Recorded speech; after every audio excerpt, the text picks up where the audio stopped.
सहेली।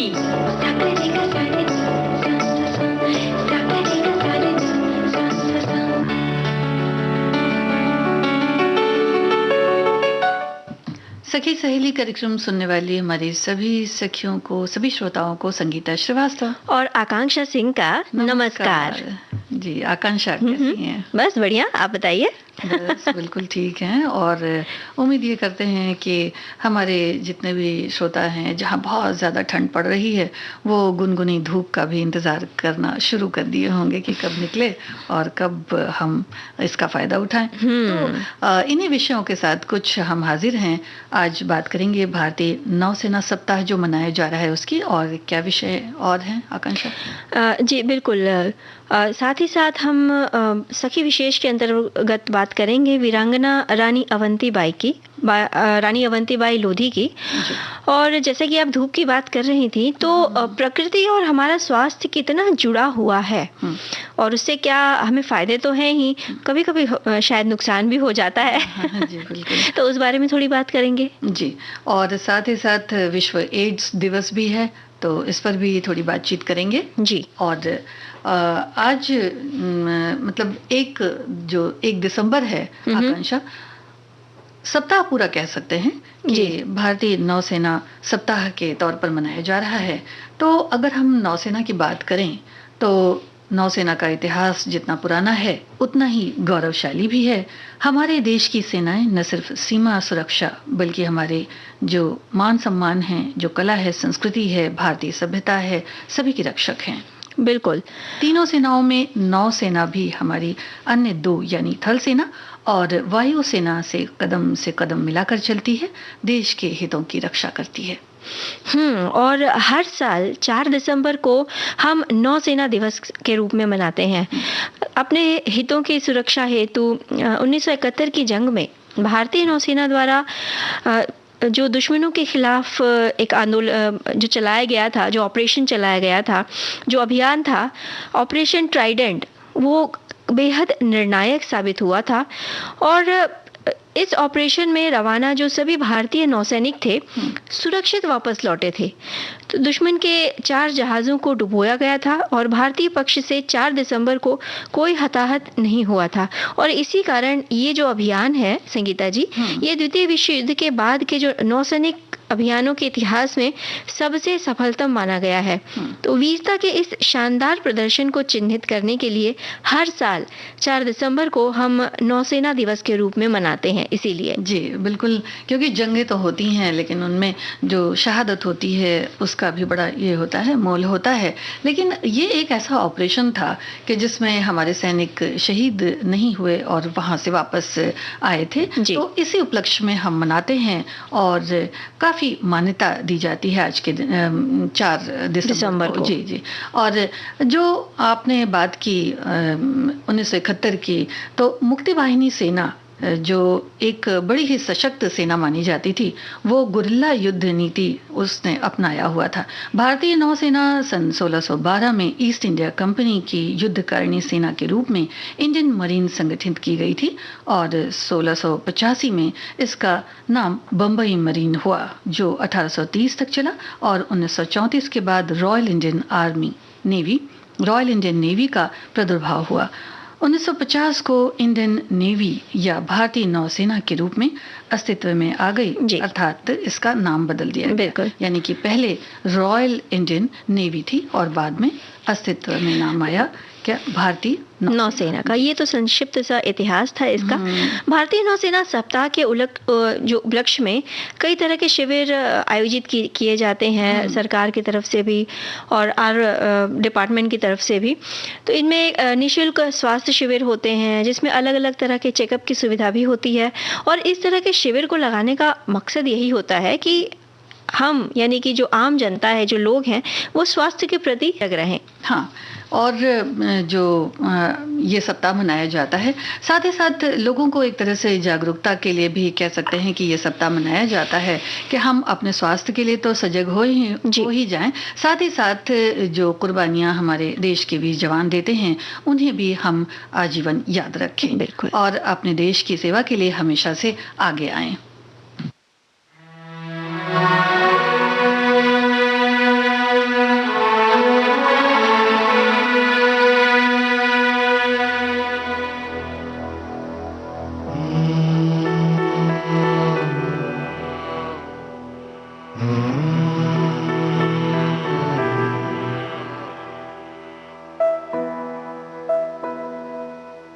तिनका तिनका था हमने सवारा,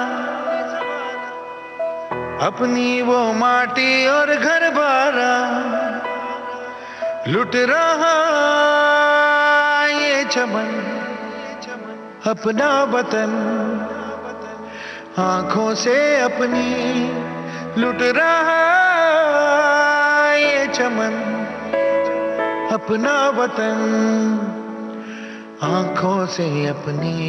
संकल्प बोल के हम तो निकल पड़े, हर द्वार खोल के गगन गए विजयी भव, विजयी भव, गगन गए विजयी भव।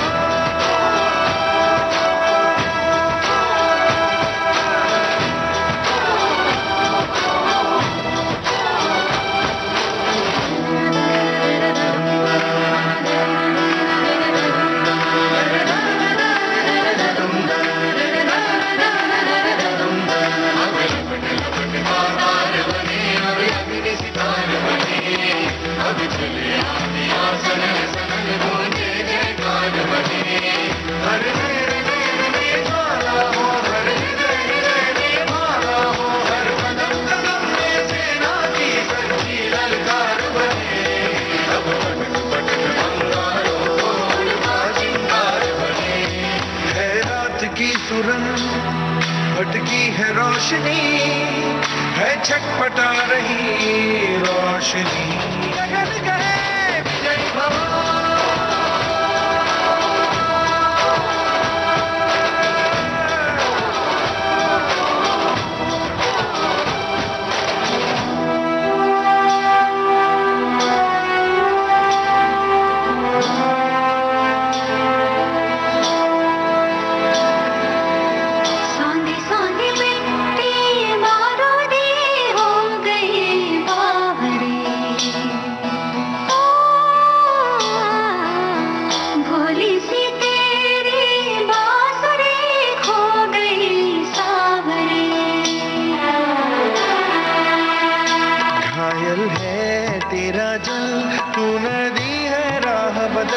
पानी बुलबुला रहा है कल कल कल, तू निकल तू निकल। माटी ने तेरी आज पुकारा, धरती ये पूछे बारंबार, लुट रहा ये चमन तेरा वतन, आँखों से अपनी लुट रहा ये चमन तेरा वतन, आँखों से अपनी। संकल्प बोल के हम तो निकल पड़े, हर द्वार खोल के गगन गए विजयी भव।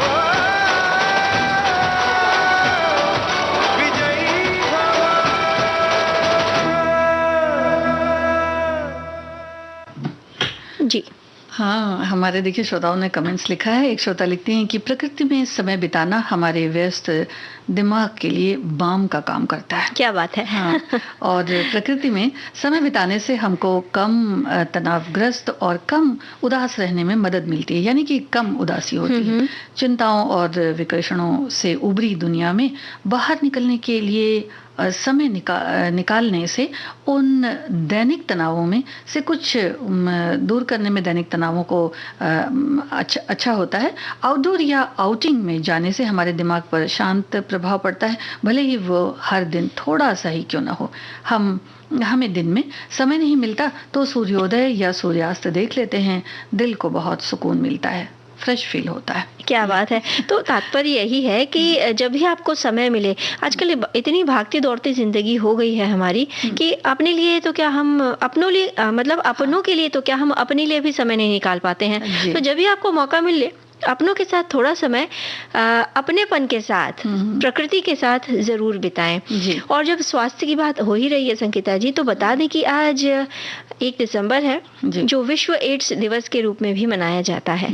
तो रेड रिबन यानी HIV पॉजिटिव लोगों के साथ एकजुटता का वैश्विक प्रतीक है। जी। और जैसा कि हम बता चुके हैं, हर साल 1 दिसंबर को विश्व एड्स दिवस मनाया जाता है। एक तरह से ये जो दिन इसलिए मनाया जाता है कि एड्स, ये जो भयावह बीमारी है, इसके विषय में जागरूकता पैदा हो लोगों के अंदर।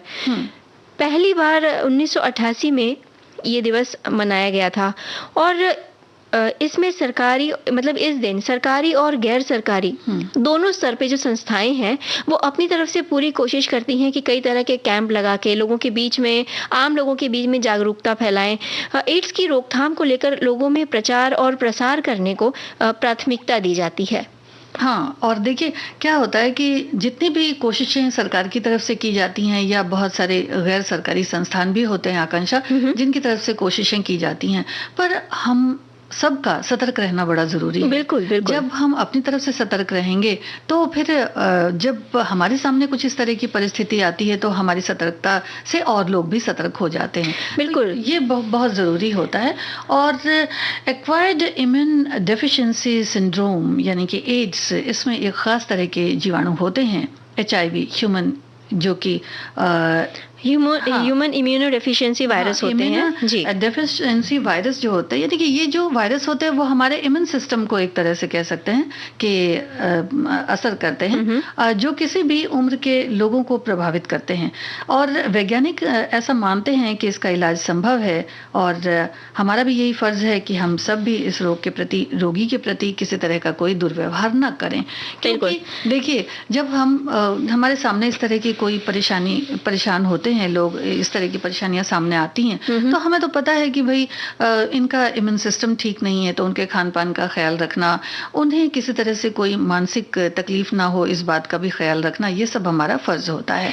बिल्कुल। पहले से कमजोर। हाँ, इस बारे में यही कहा जा सकता है, इस बीमारी के बारे में यही कहा जा सकता है संगीता जी, कि जानकारी ही बचाव है।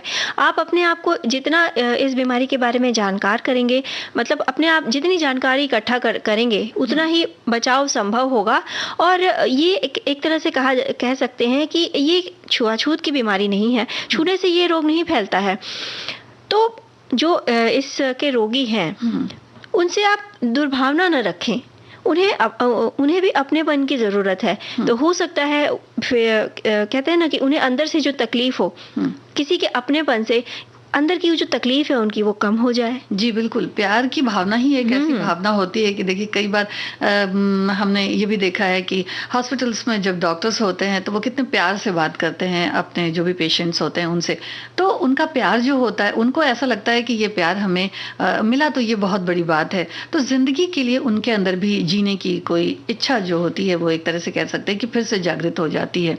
तो हम भी तो यहाँ से यही अनुरोध करेंगे कि इस तरह की कोई भी परेशानी आप किसी को भी देखें तो उनसे जो व्यवहार है वो बहुत बहुत ही अच्छा रखें, क्योंकि इससे आधा मर्ज तो कहते हैं कि बिल्कुल ऐसे ही दूर हो जाता है। जी हाँ, और साथ ही साथ अब गीत की तरफ बढ़ते हैं।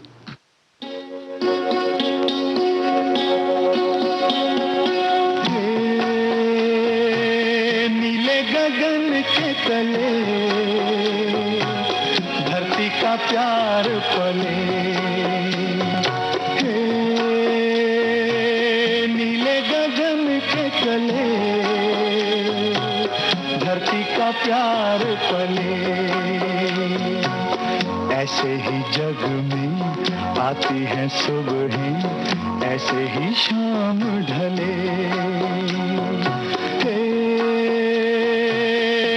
गगन के तले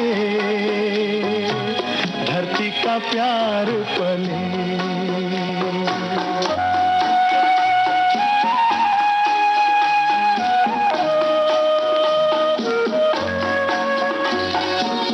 शबनम के मोती फूलों पे बिखरे, दोनों की आस फले,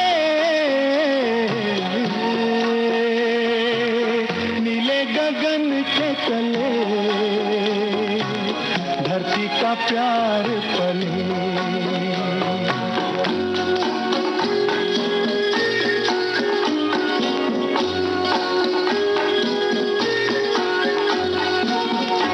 भांति बेले मस्ती में खेले पेड़ों से मिल के गले नीले गगन के तले धरती का प्यार पले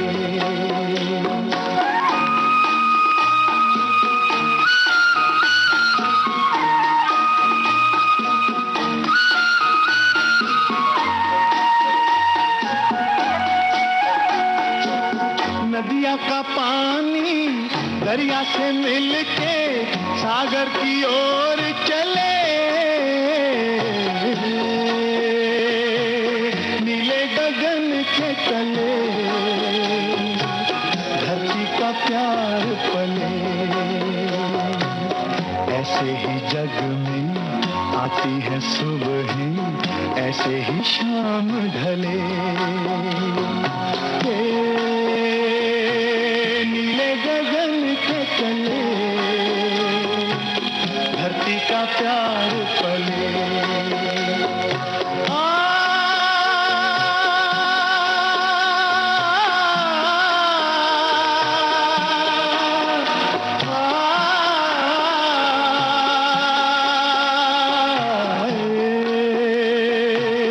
नीले गगन के तले धरती का प्यार पले ला ला ला ला ला ला ला ला ला ला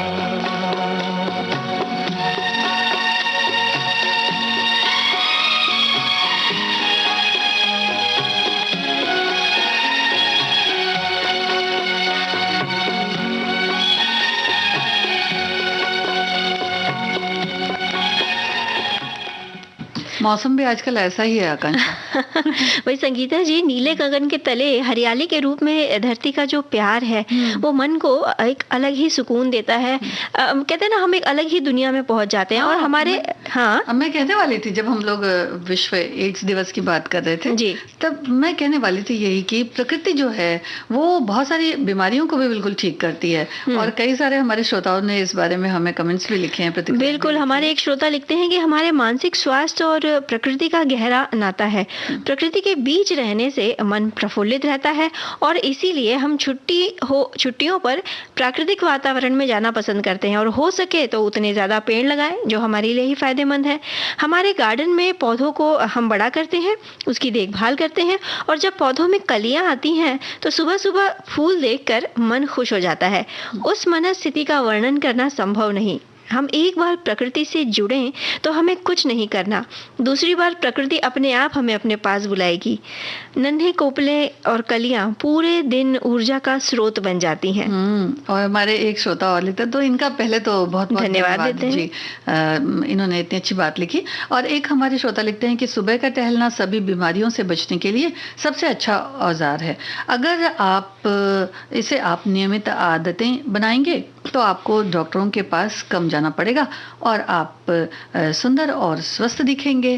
तो ये भी बिल्कुल ठीक है, क्योंकि प्रकृति से तो हम भी प्रकृति से ही जुड़े हुए हैं। और प्रकृति से सिर्फ बाहरी सुंदरता ही नहीं बल्कि मन की सुंदरता भी बढ़ती है। और जो आपने कहा ना कि सुबह का टहलना, मतलब जो श्रोता हमारे कह रहे हैं कि सुबह का टहलना बहुत फायदेमंद है, तो भाई सुबह का टहलना इस पे तो कई श्रोता कहते हैं ना राजी हैं।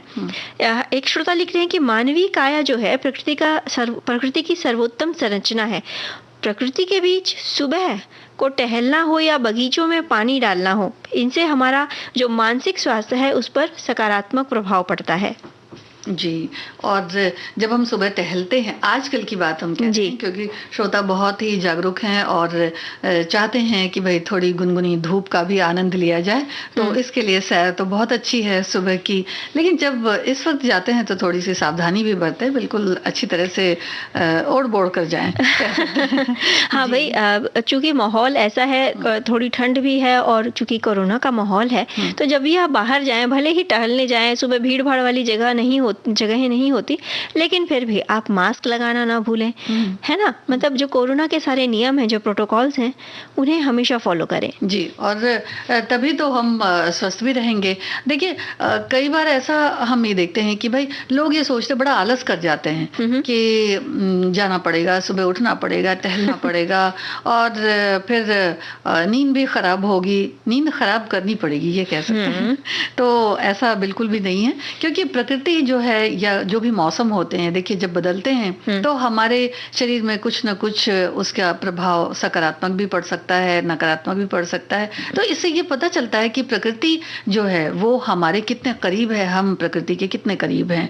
सकारात्मक प्रभावों की अगर बात करें तो मौसम जब बदलते हैं, आकांक्षा देखिए, तो अलग अलग तरह की सब्जियां आ जाती हैं, अलग अलग तरह के फल फूल आते हैं, और फूल भी इतने सुंदर होते हैं, फल भी इतने अच्छे होते हैं कि जिन्हें खाने से और प्रकृति को निहारने से अपना स्वास्थ्य जो होता है वो बहुत अच्छा होता है। बिल्कुल, हर मौसम हमारे यहाँ कहते हैं ना, हर मौसम का अपना खान पान है, हर मौसम के खान पान का जो सलीका है वो बदल जाता है। तो अगर ठंड के मौसम की हम बात करें तो ठंड के मौसम का खान पान उसी अनुसार होगा, और जब हम गर्मियों के मौसम की बात करते हैं तो गर्मियों के मौसम का खान पान शरीर को ठंडक देने वाला होता है ना?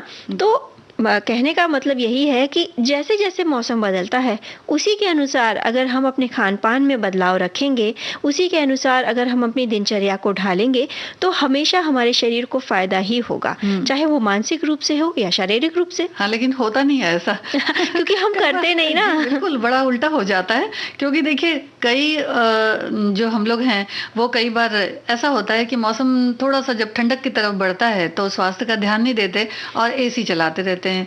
तो कई बार वेंटिलेशन तो घर में है लेकिन वेंटिलेशन को खोलेंगे नहीं। तो जाड़ों में अक्सर ये देखा जाता है कि सब तरफ से लोग खिड़कियां दरवाजे बिल्कुल बंद करके रखना चाहते हैं, जी। देर तक अच्छी सी नींद लेना चाहते हैं, जो बड़ा ही गड़बड़ फिर हो जाता है। तो आप जब जाड़े का मौसम है तो उसमें भी हम तो यही आग्रह करेंगे कि भाई थोड़ी बहुत जो आबो हवा है घर की वो थोड़ा सा बदलने दें, हल्की हल्की सी जो रोशनदान से जो गुनगुनी धूप आती है उसे आने दें, बिल्कुल स्वागत करें उसका। हाँ, ठंड ये नहीं कि ठंड के मारे आपने खिड़कियां बंद कर दी, दरवाजे बंद कर दिए, पर्दे लगा दिए, एकदम मतलब कहते हैं ना कि अपने एकदम कॉम्पैक्ट हो गए और अपने आप को एक तरह से आपने पूरी तरह से बंद कर दिया। क्या जरूरत है? जब मौसम बदल रहा है तो मौसम जब बदलता है तो उसका आनंद लेना सीखिए। थोड़ा सा खुली हवा में जाइए, अपने आप को ओढ़ आड़ के जाइए, मतलब स्वेटर पहन के जाइए, शॉल पहन के जाइए, लेकिन जाइए जरूर। हाँ, और समय से अगर सब काम करेंगे तो फिर वो मौसम कहते हैं कि मौसम सताएगा भी नहीं। हाँ इस विषय पर चर्चा आगे भी जारी रहेगी। गीत सुन लेते हैं जी।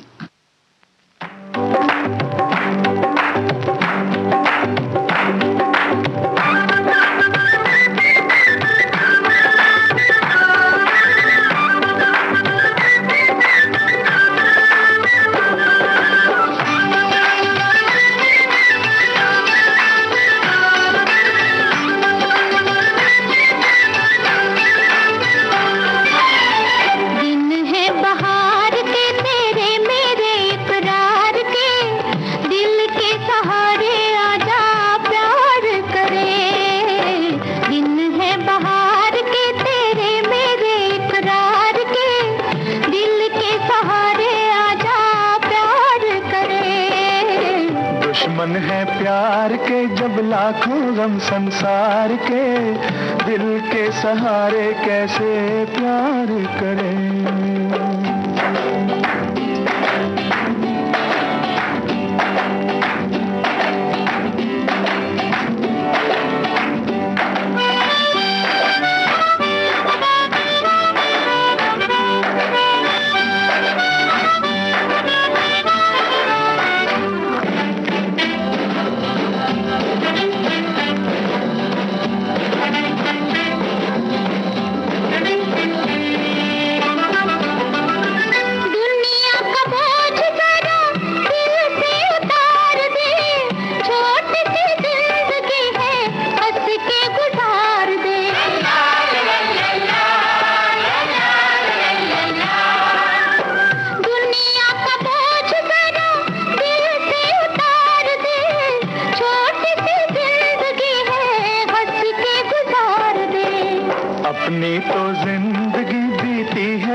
के सहारे कैसे प्यार करें। दिन है बहार के तेरे मेरे इकरार के, दिल के सहारे आजा प्यार करें।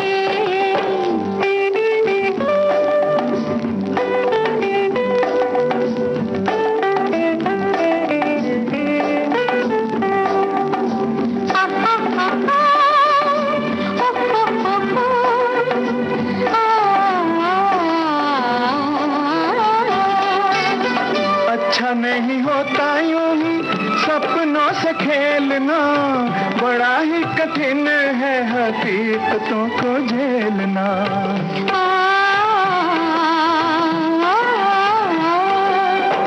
अच्छा नहीं होता यूं ही सपनों से खेलना, बड़ा ही कठिन है हकीकतों को झेलना।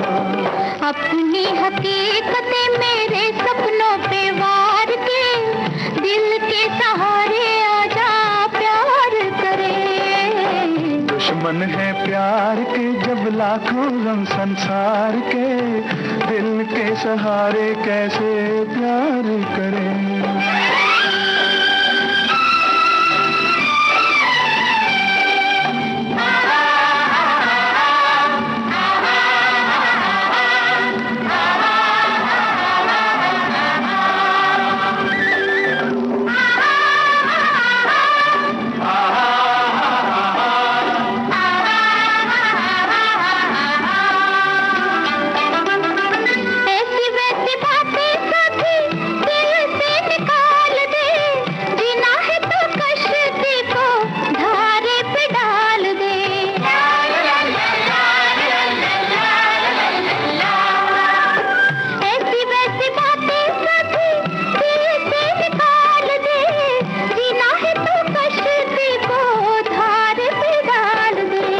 धारे की गोद में घेरे भी हैं मंझधार के, दिल के सहारे कैसे प्यार करें।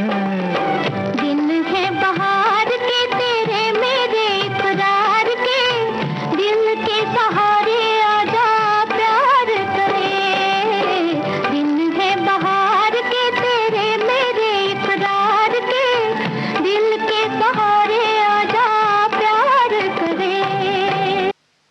सखी सहेली कार्यक्रम का बाकी हिस्सा आप सुनेंगे एक छोटे से अंतराल के बाद।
आकांक्षा, हम वापस आ गए हैं सखी सहेली कार्यक्रम। बिल्कुल, विविध भारती देश की सुरीली धड़कन से इस समय आप सुन रहे हैं कार्यक्रम सखी सहेली। और संगीता जी, ब्रेक पर जाने से पहले हम बात कर रहे थे प्रकृति और स्वास्थ्य किस तरह जुड़े हुए हैं, तो हमारे श्रोताओं का भी यही कहना है। लिखते हैं कि प्रकृति और स्वास्थ्य कुदरत के दो ऐसे नगीने हैं जो हमें ये सोचने के लिए मजबूर कर देते हैं कि हम इनका कैसे ख्याल रखें।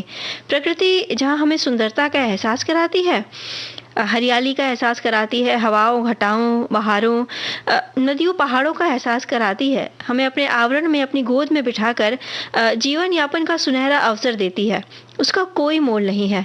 दरअसल प्रकृति ही जिंदगी है। प्रकृति नहीं होती तो फिर जिंदगी कैसे होती, और जब जिंदगी है तो फिर उसका ख्याल रखना भी हमारा कर्तव्य है। और जिंदगी में स्वास्थ्य सबसे अनमोल चीज है। इसका ख्याल रखना हमारा उद्देश्य होना चाहिए। स्वास्थ्य के प्रति सचेत होना बेहद ज़रूरी है। जी, वैसे भी देखिए एक फूल को देखा जाए, बस एक फूल ही देख लीजिए कितना मन खुश हो जाता है। बिल्कुल सही बात है। तो एक और श्रोता लिखते हैं कि मानवीय काया प्रकृति की सर्वोत्तम रचना है। प्रकृति के बीच सुबह और सुबह को टहलना या बगीचे में पौधों को पानी डालने से हमारा मानसिक स्वास्थ्य पर हमारे बड़ा ही सकारात्मक प्रभाव पड़ता है। जी। लेकिन पानी तो छूने में बड़ा डर लगता है। नहीं, ऐसा नहीं होना चाहिए। ऐसे ही होता है, तभी तो लोग देखिए कितनी देर तक सोते हैं, फिर नहाने का समय बड़ा गड़बड़ हो जाता है। लेकिन आप उठ के देखिए, बिल्कुल समय से नहाइए सुबह सुबह, और उसके बाद सुबह की गुनगुनी धूप लीजिए तो बिल्कुल भी ठंड चली जाती है। बिल्कुल भाई, ऐसा नहीं है कि ठंड का मौसम है तो आप रजाई में ही दुबके रहें। अपनी दिनचर्या देर से शुरू करें, अपने समय मतलब सही समय पर उठिए, सही समय पर अपनी दिनचर्या शुरू करिए। और जैसे संगीता जी कह रही हैं, गुनगुनी धूप का आनंद जरूर लीजिए, क्योंकि सुबह की धूप से विटामिन डी हमारे शरीर को मिलता है, जो एक तरह से कैल्शियम की खपत में हमारे शरीर के लिए बेहद सहायक है। और हड्डियों से संबंधित बीमारियों में भी लाभ होता है। और कई तरह की बीमारियां हैं, जैसे गठिया हो गया या जोड़ों में अकड़न आ जाती है या दर्द होने लगता है, तो ऐसी बीमारियों में भी धूप में बैठना काफ़ी लाभ देता है। और ख़ासकर ठंड के दिनों में मालिश करने के बाद अगर हम धूप का आनंद लेते हैं तो शरीर को बेहद फ़ायदेमंद होता है। और हड्डियाँ जो होती हैं उनकी तो परेशानियाँ बिल्कुल बढ़ जाती हैं ठंड में, तो इससे भी आराम मिलता है। और जैसा कि आपने आकांक्षा कहा कि विटामिन डी बहुत ज़रूरी है, तो इसके लिए आप सुबह सुबह ही उठें, यानी कि सुबह की जो धूप होती है वही अपने शरीर को ज़्यादा फ़ायदा करती है। बशर्ते कि अगर आप दोपहर के समय निकलेंगे तो ठीक है, शरीर को गर्माहट तो मिलेगी ज़रूर, लेकिन ये है कि थोड़ी सी जो स्वच्छता होती है, कहते हैं कि जो वातावरण है वो सुबह की धूप में जरा ज्यादा फायदा होता है। बिल्कुल। तो और एक चीज और भी है कि जब हम प्राकृतिक उपचार की बात करते हैं तो ठंड में अगर आप जाकर बैठ जाएं, देखिए गुनगुनी धूप में, तो ऊष्मा एक तरह से मिलती है हमारे शरीर को और शरीर में बड़ी गर्माहट होती है। इससे भी बड़ा लाभ होता है। बहुत सारी ऐसी तकलीफें होती हैं जो ठंड की वजह से ज्यादा हो जाती हैं, जैसे सांस लेने में भी कभी कभी दिक्कत आती है। कई बार तो ऐसा भी कहा जाता है कि भाई जो खून का दौरान होता है एक, वो ठीक तरह से, यानी कि जमने की कगार पे थोड़ा बहुत रहता है, खून का जो बहाव होता है वो ठीक ढंग से नहीं हो पाता। जी, तो अगर हम थोड़ी देर बैठ जाएंगे धूप में तो बड़ा अच्छा होगा। और सबसे ज़रूरी बात यह है संगीता जी की खुली हवा में बैठने से, और ख़ासकर ठंड के दिनों में धूप में जब हम बैठते हैं तो वो जो डिप्रेशन, एक अवसाद से हम घिरे रहते हैं, उससे भी बचा जा सकता है, ऐसे डॉक्टरों का भी मानना है। क्योंकि जब हम बिल्कुल भी धूप का सेवन नहीं करते हैं और रजाई में ही डूब के रहेंगे या सब तरफ से बंद कर लेंगे, तो कुछ अपने मानसिक भी हिसाब से एक तरह से मनोवैज्ञानिक तौर पर भी कह सकते हैं कि दबाव तो पड़ता ही पड़ता है। लेकिन जब हम धूप में बैठेंगे तो थोड़ी सी, कहते हैं थोड़ा सा हाथ पैर में बिल्कुल खुलापन सा आता है और अच्छा लगता है थोड़ी थोड़ी सी धूप। बिल्कुल बिल्कुल। हमारे श्रोताओं का ये कहना है कि सर्विस में जब ये थे तो इन्हें कभी समय नहीं मिलता था, लेकिन अब ये 2 वर्षों से नियमित रूप से प्रातः जल्दी उठती हैं और वॉक के लिए जाती हैं और समय पर नहाकर जो पार्क की हरियाली है उसका आनंद लेती हैं, जो मन मोह लेती है और स्वास्थ्य के लिए भी लाभदायक होती है। तो भाई सही बात है, जब आप सुबह उठते हैं तो कई तरह के फायदे होते हैं। और संगीता जी, सूर्य की रोशनी में ना कई चमत्कारिक गुण भी होते हैं। इससे हमारे शरीर में एक तरह से कह सकते हैं कि संक्रमण नहीं फैलता। नेचुरल डिसइंफेक्टेंट का काम करती है धूप, और जो श्वेत रक्तकण होते हैं उनका निर्माण भी होता है। हाँ, और देखिए कई बार ऐसा भी होता है कि जैसे कुछ मौसम बदलता है, आप समझिए बारिश का ही मौसम है, तो संक्रमण का खतरा भी बहुत ज्यादा होता है। अब जैसे बारिश के बाद ठंड आती है तो भी संक्रमण होता है, क्योंकि धूप जो होती है वो उतनी ज्यादा सख्त नहीं होती है जैसे गर्मी। तो जहां जहां भी ठंड ज्यादा होती है तो वहां संक्रमण तो होता ही है, जिससे हम भी प्रभावित हो जाते हैं। तो धूप बहुत जरूरी है। और बड़ी बड़ी जो बिल्डिंग्स बन गई हैं जो, उसमें धूप से तो वैसे भी बड़ा कम समय मिलता है। तो आप देखें जहां भी जैसी भी सुविधा हो बिल्कुल निकल जाएं और थोड़ी बहुत गुनगुनी धूप का आनंद जरूर ले लें।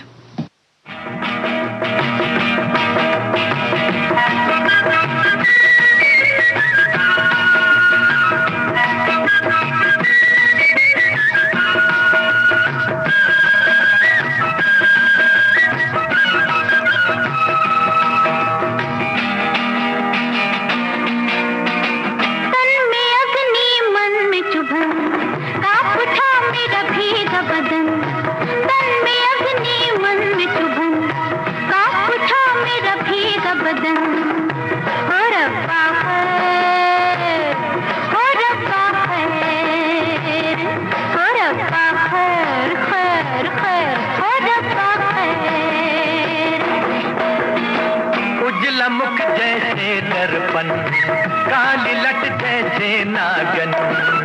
ओ रब्बा खैर, ओ रब्बा खैर, ओ रब्बा खैर, खैर खैर, ओ रब्बा खैर।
मुख जैसे दर्पण, काली लट जैसे नागन।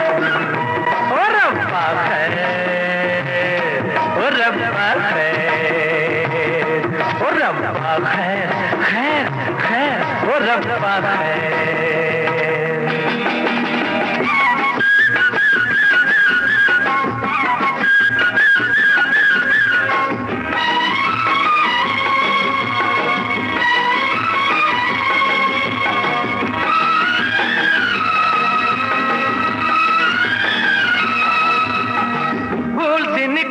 तेरी जवानी, फूल सी निकली तेरी जवानी, शोला बन गया ठंडा पानी, शोला बन गया ठंडा पानी। चांद से उतरी चंद्र किरण, कौन बुझाए मन की तपन। ओ रब्बा खैर, ओ रब्बा खैर, ओ रब्बा खैर, खैर खैर, ओ रब्बा खैर। तन में अग्नि मन चुभन, कांप उठा मेरा भीगा बदन। ओ रब्बा खैर, ओ रब्बा खैर, ओ रब्बा खैर, खैर खैर, ओ रब्बा खैर।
मुख जैसे दर्पण, काली लट जैसे नागन।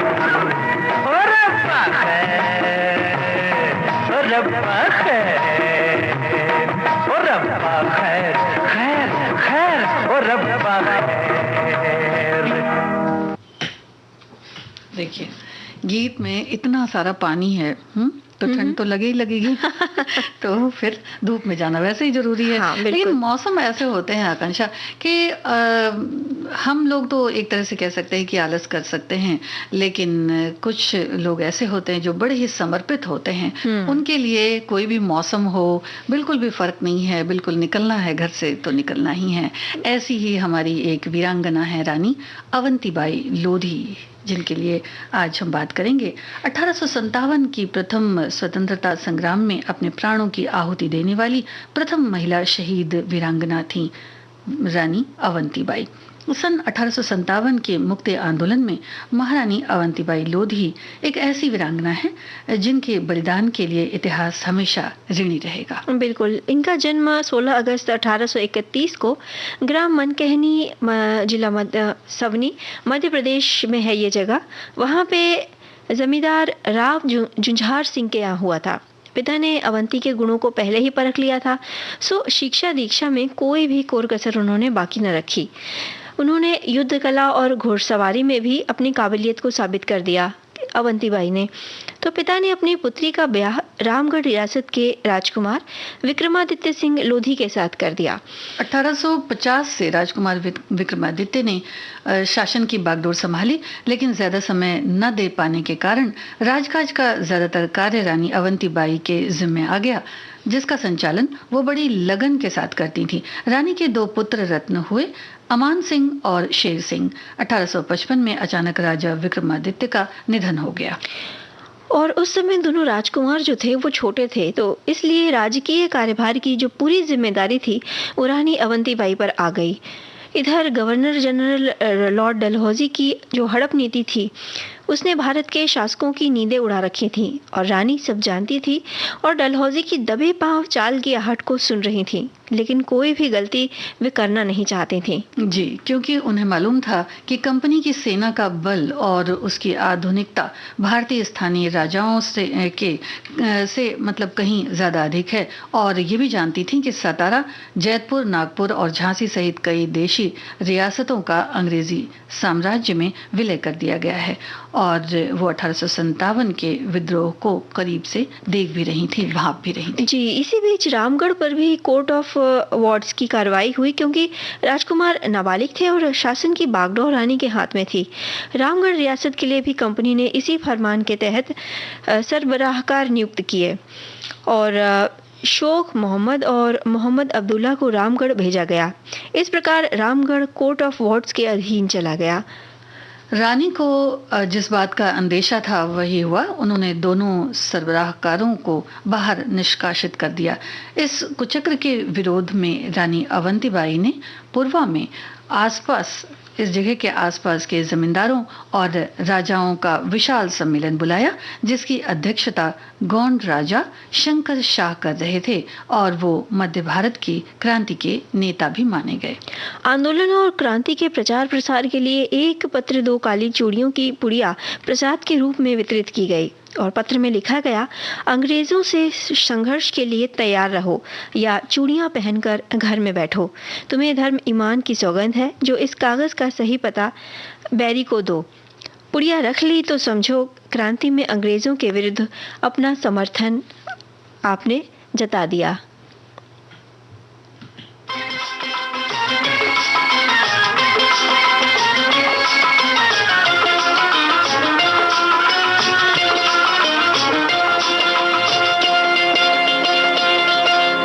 रंग दे बसंती चोला मेरा रंग दे, ओ मेरा रंग दे बसंती चोला, ओए रंग दे बसंती चोला माए, रंग दे बसंती चोला, ओ मेरा रंग दे बसंती चोला, मेरा रंग दे, ओ मेरा रंग दे बसंती चोला, ओए रंग दे बसंती चोला माए, रंग दे बसंती चोला।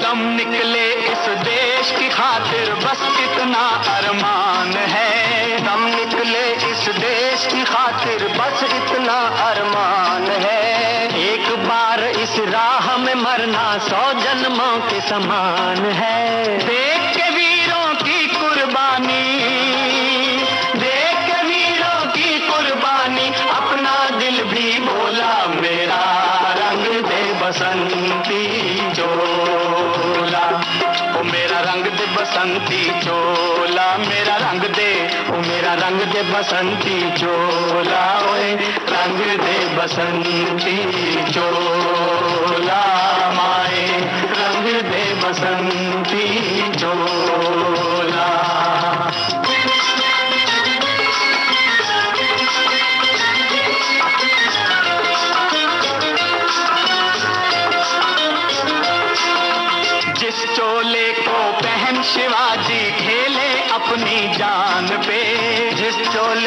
पहन शिवाजी खेले अपनी जान पे, जिसे पहन झांसी की रानी मिट गई अपनी आन पे।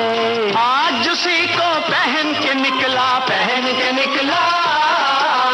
आज उसी को पहन के निकला हम मस्तों का टोला। मेरा रंग दे बसंती चोला, ओ मेरा रंग दे बसंती चोला, मेरा रंग दे, ओ मेरा रंग दे बसंती चोला, ओए रंग दे बसंती चोला, माए रंग दे बसंती चोला, ओ मेरा रंग दे बसंती चोला, मेरा रंग दे, ओ मेरा रंग दे बसंती चोला, ओए रंग दे बसंती चोला, माए रंग दे बसंती चोला।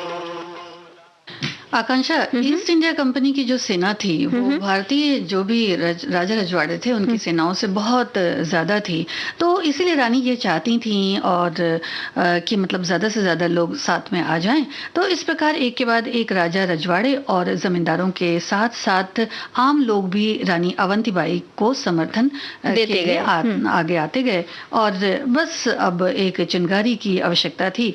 और इसी बीच गढ़ा मंडल के शासक शंकर शाह ने विद्रोह के लिए जो है विजयदशमी का दिन निश्चित किया।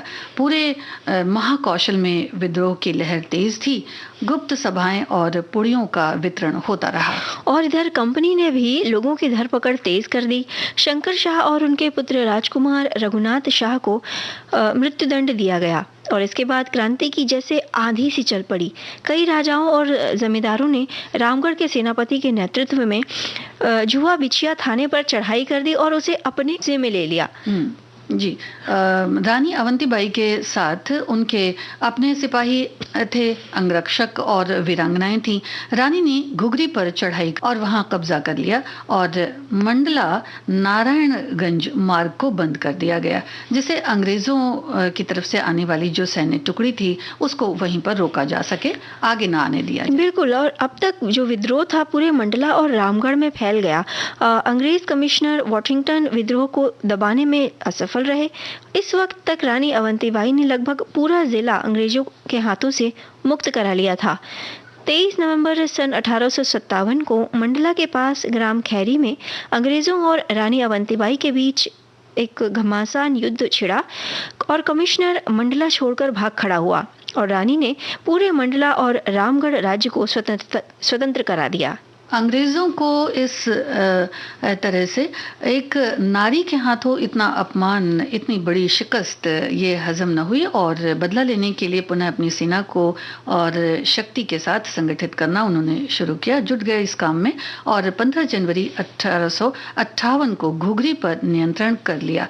अंग्रेजों की सहायता में कुछ स्थानीय नरेश भी शामिल थे, जिनकी सहायता से अंग्रेजों ने रामगढ़ पर हमला कर दिया। रानी ये भली भांति जानती थीं कि अंग्रेजी सेना उनकी सेना से ज्यादा आधुनिक है और काफी बड़ी भी है, फिर भी उन्होंने इस विशाल अंग्रेजी सेना से बराबर की टक्कर ली। परिस्थितियां विषम थी, सो रानी ने मौके पर किले से हटकर ढिंडोरी के पास देवहारगढ़ की पहाड़ियां की ओर प्रस्थान किया। अपनी बची सेना को संगठित कर उनका दुश्मन के प्रति जो हौसला था वो मजबूत किया। रामगढ़ का किला ध्वस्त कर दिया गया और रानी अवंतीबाई का पता लगाने के लिए हर दिशा में अंग्रेजी सेना छानबीन करने लगी। धीरे धीरे अंग्रेजी सेना देवहारगढ़ की पहाड़ियों तक जा पहुंची। वैसे रानी अवंतीबाई ये भांप चुकी थी और पहले से ही मोर्चा लगाए बैठी थी। 20 मार्च 1858 इस दिन रानी ने शाहपुर के पास स्थित तालाब के पास एक मंदिर में पूजा अर्चना की और युद्ध मैदान में उतर गई। इस दो तरफा युद्ध में रानी और उनके सिपाहियों ने अंग्रेजों से जमकर घमासान युद्ध किया, लेकिन वो ये भी जान चुकी थी कि वो चारों ओर से घिर चुकी हैं। उन्होंने इस बीच अपनी तलवार से खुद को घायल कर लिया और देश के लिए अपने प्राणों की आहुति दी और हम सब का देश रक्षा का, देश सम्मान का एक तरह से वो महत्व समझा गई हम सबको। क्योंकि बहुत सारे लोग ऐसे थे और बहुत सारी रानियां भी ऐसी थीं जो क्रांति में, जो 1857 की क्रांति थी, आकांक्षा, उसमें बराबर से भागीदार रहीं और कह सकते हैं कि देश की जो एक आत्मा होती है उसको झकझोरने का काम किया। और ऐसा ही कुछ दुर्गाबाई का भी था, तो वो बड़ा इनको मानती थीं और इसी हिसाब से आगे बढ़ती चली गई, यानी कि एक पथ प्रदर्शक के रूप में मानती थी जी। उनको। हमारे श्रोता भी कह रहे हैं कि महारानी अवंतीबाई का जन्मदिन जो है छत्तीसगढ़ में बेहद धूमधाम से मनाया जाता है। तो संगीता जी, स्वतंत्रता संग्राम के दौरान जितने भी वीर थे, वीरांगनाएं थी, उनके बलिदान को भुलाया नहीं जा सकता। ऐसे सभी वीरों को, वीरांगनाओं को हम शत शत नमन करते हैं। जी। और आगे कार्यक्रम में आगे बढ़ते हैं तो एक गीत बनता है। जी बिल्कुल बनता है।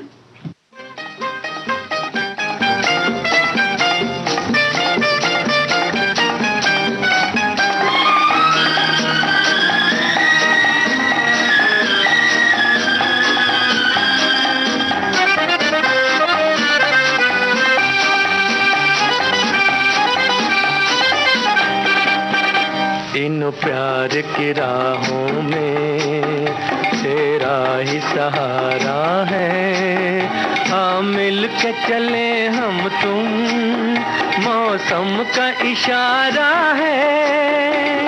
तू ही मेरी मंजिल और तू ही किनारा है, फूल और खुशबू जैसे अब साथ हमारा है। इन प्यार की राहों में तेरा ही सहारा है, इन प्यार की राहों में।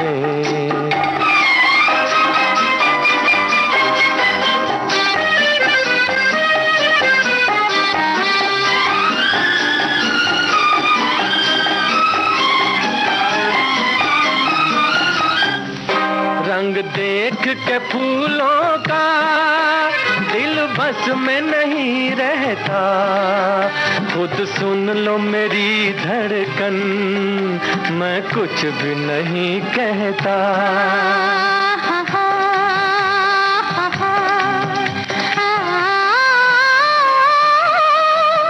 दिल को समझा लो ना, धड़कन को दबा लो ना, बेचैन हो क्यों आखिर जब फूल तुम्हारा है। इन प्यार की राहों में तेरा ही सहारा है, इन प्यार की राहों में।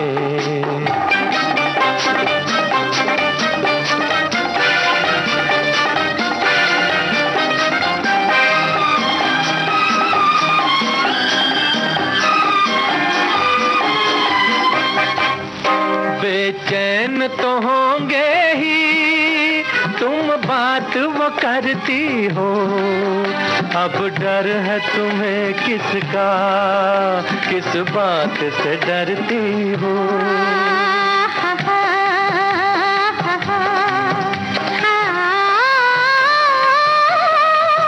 डर है रुसवाई का, डर इस तन्हाई का, किस पे भी जो सच पूछो हमें डर ही तुम्हारा है।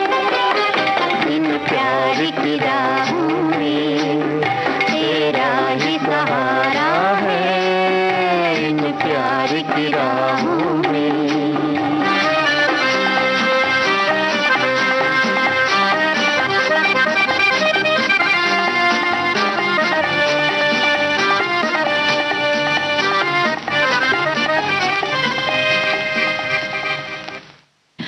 संगीता जी, इन प्रकृति की राहों में, मतलब जिंदगी की राहों में एक तरह से कहा जाए कि प्रकृति का ही सहारा है अगर आप एक स्वस्थ जीवन जीना चाहते हैं। और हमारे श्रोता भी लिखते हैं कि जैसे हम सुबह उठने की बात कर रहे थे, वो कमेंट है, उससे पहले मैं बताऊं कि इस गीत का अगर आप पिक्चराइजेशन देखिएगा तो बड़ा ही सुंदर, एकदम साफ सुथरी सी सड़क है और बिल्कुल चलते चले जा रहे हैं, चलते चले जा रहे हैं। तो वो भी एक अपना दीवानापन होता है जो प्रकृति के लिए हमारा होता है, उसे संभालने का, रचाने का, बसाने का, समझने का। बिल्कुल। तो श्रोता कह रहे हैं कि सुबह में जो नींद पर विजय पा लेते हैं उन्हें आगे बढ़ने से कोई रोक नहीं सकता, और जीवन के सभी निर्णय हमारे नहीं होते हैं, कुछ निर्णय प्रकृति के अधीन भी होते हैं। सूर्योदय की जो किरणें हैं हमारे पूरे दिन को ऊर्जावान रखती हैं और नई ताजगी से भर देती हैं। तो भाई सुबह उठ के टहलना शुरू कर दीजिए अगर आप नहीं टहलते हैं, और सुबह उठ के अगर आप टहलते हैं तो बेहद अच्छी बात है। तो कोशिश करिए कि जो सुबह की गुनगुनी धूप है उसका आनंद जरूर लें आप। हाँ, और एक श्रोता और लिख रहे हैं कि जैसा कि अभी आपने कहा ना कि भाई उन्होंने लिखा है कि नींद भर सोते मत रहिए। हाँ। तो कई बार तो ऐसा भी होता है कि जैसे सुबह उठ गए आकांक्षा, तो फिर बाद में पछतावा हो गया कि छोड़ो कौन जाता है, और फिर वापस से फिर रजाई में दुबक गए। जी। तो शायद कुछ ऐसा ही है। तो लिखते हैं कि उस पछतावे के साथ मत जगिए जिसे आप कल नहीं पूरा कर सके, बल्कि उस संकल्प के साथ जागिए जिसे आज आपको पूरा करना है। अगर आप सुबह में विटामिन डी ले रहे हैं तो आप हमेशा स्वस्थ रहेंगे। बिल्कुल। तो ये कहा जाता है ना संगीता जी कि हमारा जो शरीर है एक मंदिर की तरह है, और मंदिर जो हमें देख हम लोग जो मंदिर है हमेशा साफ सुथरा रखते हैं। तो शरीर को अगर आप अपने एक मंदिर की तरह सोचते हैं, समझते हैं, तो भाई उसके स्वास्थ्य का ख्याल रखिए, साफ सफाई का ख्याल रखिए। कोशिश करिए कि आप मौसम के अनुरूप, मतलब मौसम के अनुकूल जो चीज़ें हैं उन्हीं चीज़ों का सेवन करें, और अपनी दिनचर्या को थोड़ा सा कहते हैं ना अनुशासन में ढालें। अनुशासन में ढालने से 2-3 फायदे होंगे। देखिए, एक तो स्वास्थ्य भी बहुत अच्छा रहेगा, और साथ ही साथ जाड़ों में दिन बड़ा छोटा होता है, तो आपके जो काम हैं वो समय पर निपट भी जाएंगे। जी। समय पर आपको गुनगुनी धूप भी मिल जाएगी, और फिर समय से जागेंगे तो फिर समय से सोएंगे भी। बिल्कुल, समय से उठेंगे। सही बात है। हमारा जो शरीर है ना संगीता जी, जो प्रकृति से जुड़ा हुआ है, मतलब जो 5 तत्वों से बना हुआ है, वो भी प्रकृति से जुड़े हुए हैं। तो एक तरह से कहा जाए तो उस प्रकृति से परे हटकर हम नहीं चल सकते। बिल्कुल नहीं जी, क्योंकि अगर हम प्रकृति से परे हटकर चलेंगे तो फिर पूरी तरह से ही परे, एक तरह से कह सकते हैं कि हमें हटना पड़ेगा। जैसे कि हम जी बात कर सकते हैं कि किस तरह के वातावरण का भी है कि वो भी हमारे बनाए ही बनता है। और अब देखिए, हाँ, हटने की बात से मैं समझ गई आपका इशारा। अब हमें भी स्टूडियो से हटना होगा क्योंकि घड़ी इशारा कर रही है। तो विदा लेते हैं सभी को आकांक्षा सिंह और संगीता श्रीवास्तव का नमस्कार।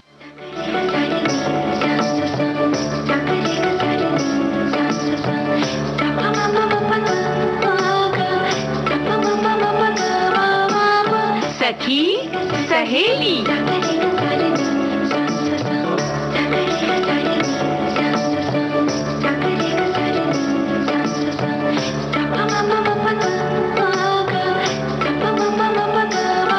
सखी सहेली। आप सुन रहे हैं विविध भारती।